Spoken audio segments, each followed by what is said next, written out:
Continue na naman tayo. Vlog sa kakahuyan. Ikot-ikot lang. Kanina pa kami nag-ikot-ikot. Bahala na si Batman dyan.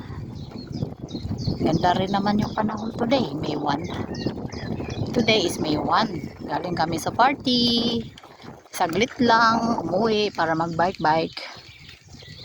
Layo na lang narating namin. O, diba? Agay, mayroong ano sa mukha ko.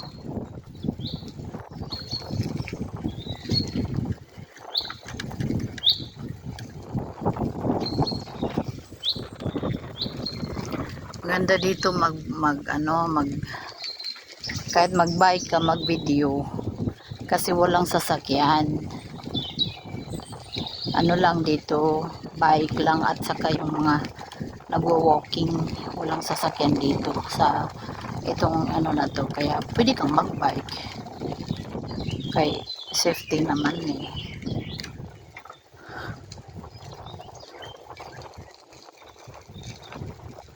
Sa atin sa Pinas, pag maraming mga punong kahoy sa ano, matakot na tayo kasi laging nasa mindset ng mga ibang tao, lalo na pag nasa probinsya lang. Pag malaking puno, mayroong ganito o ganyan, kaya dito walang ganito kanyang isip.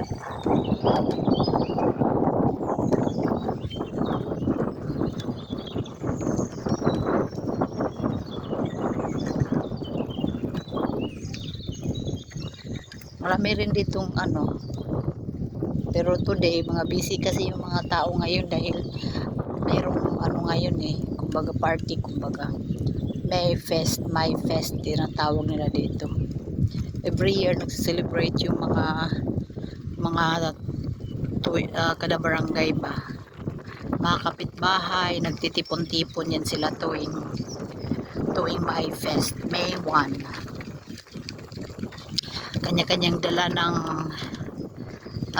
pagkain, kanya-kanyang dala rin ng plato, ano pa man dyan, para walang hugasin. Tapos yung inumin, ano, nagbabayad din sila niyan. Magkano ba yun?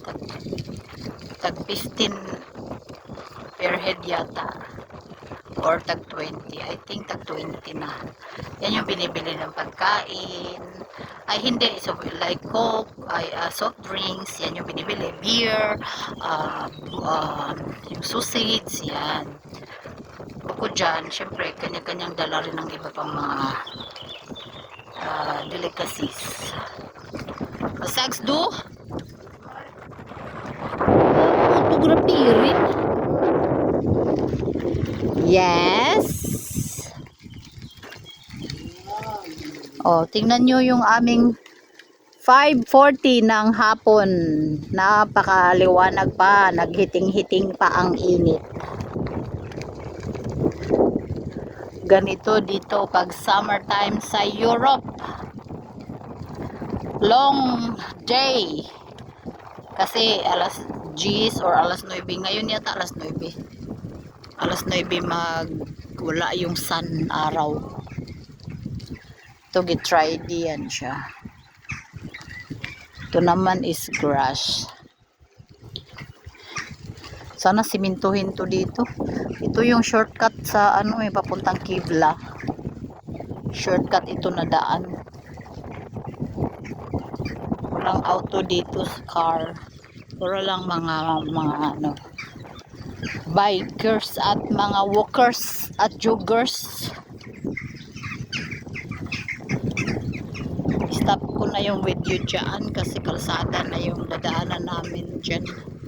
Mag-cross na kami ng kalsada. Oops. Yeah, money, popcorn. Sarap lang ng buhay pag ganito lang yung ginagawa nyo. Sige lang, pasyal-pasyal. Sus. Hindi na ako ang tawag dyan.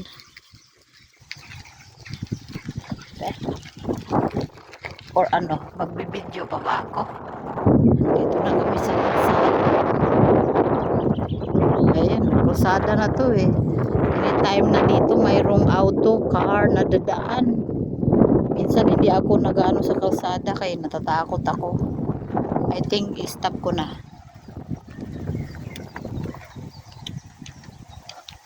Ganda ng mga kahoy, oh.